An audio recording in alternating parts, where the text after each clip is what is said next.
How's it going, everybody?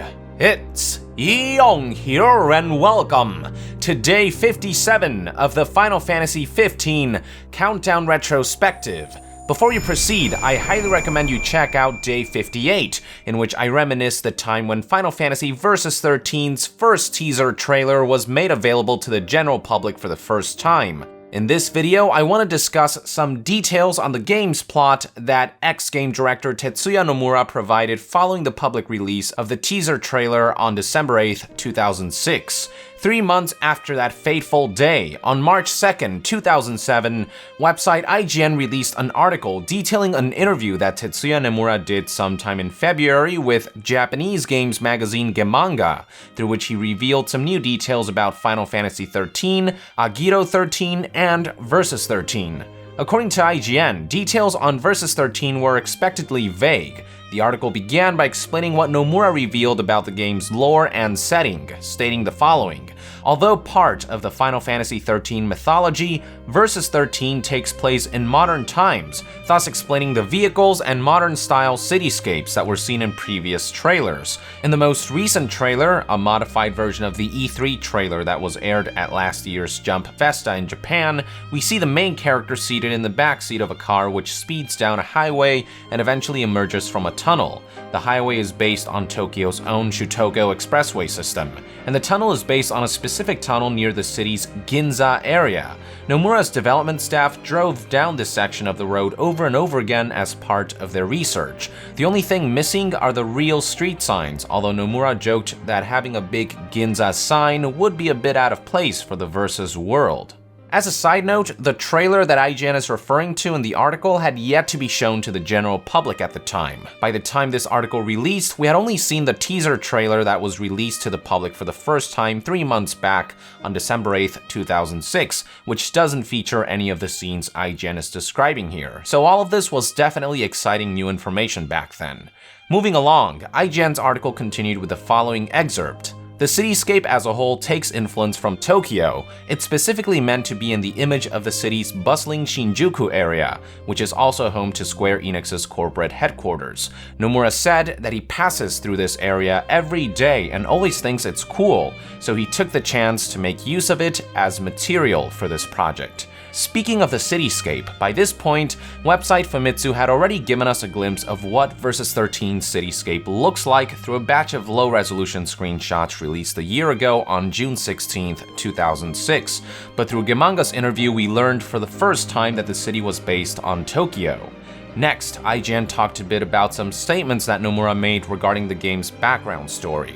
According to the article, the cityscape is a part of the main character's home country, but the entire world isn't as advanced. Surrounding the main character's modern city-like country is a world that's stuck in the Middle Ages. The main character's country is the only one that's reached modern times. This is a really interesting statement looking back at it now, knowing that in today's version of Final Fantasy XV, the Niflheim Empire is arguably more technologically advanced than the Kingdom of Lucis. Most of the Empire's army is comprised of mechanical robot soldiers, vehicles, and weapons, and I believe it's been confirmed that automobiles in the world of Final Fantasy XV actually originated from Niflheim. So yeah, it looks like some plot elements changed throughout the past couple of years. IGN's article then continued with, the reason for the split was hinted at in the Jump trailer. As the main character's car speeds down the Ginza-influenced highway, we hear a radio broadcast discussing an end to a Cold War. This Cold War was over crystals. The main character's country has crystals. In fact, the main character is part of a royal family who has for generations protected the crystals.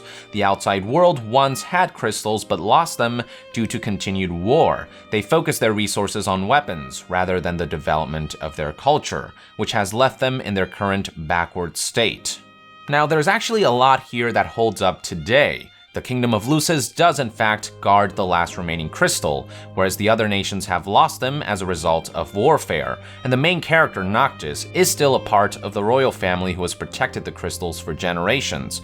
Now keep in mind that names such as the Kingdom of Lucis, the Niflheim Empire, and Noctis were still all unknown back then, which is why the article uses vague terms like main character and country. Next, IGN's article further elaborated on the royal family aspect of the game by stating, Nomura likened the main character's royal family to the modern-day mafia. In the initial trailer, we saw people in black suits who'd collapsed outside the royal palace. Those are members of the royal army. The next topic was combat. IGN began by stating that the new Jump Festa trailer that they saw in private featured some impressive combat visuals as the main character single-handedly dealt with hundreds of enemy combatants who had surrounded the palace. On the topic of the game's combat system, according to IGN, Nomura suggested that we picture something like a realistic Kingdom Hearts. On top of this, the game will have elements of what Nomura referred to as TPS, or third-person shooter. Your view of the action will change based on the weapon that you're using in order to give the best control. The last major topic that the article touched upon was Versus 13's world. According to IGN, Nomura wants to make the main character's entire country into a battlefield. He also has to deal with the outside world though, and he's concerned that the game world may end up being too big. The game will have airships over which players will have direct control. So this right here was a big hint that the game will be much more open world than any past Final Fantasy game, which still holds true today. As for the airship mentioned in this article, I believe the culmination of this was the Regalia's ability to transform into a flying ship. The rest of the article talked a bit about Kingdom Hearts 3, but that's not what we're here for, so I'm going to skip through all that. One last thing worth mentioning is that Nomura expressed his desire to make Versus 13 the last numbered Final Fantasy game he works on as a director.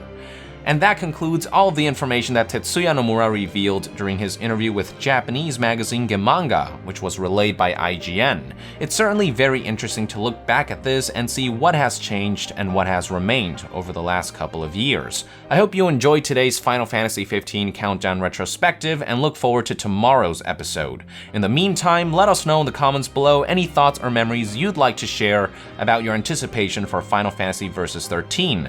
And to be further updated on all things Final Fantasy, stay tuned right here on Young Yeah. I'll see you guys next time. Young out!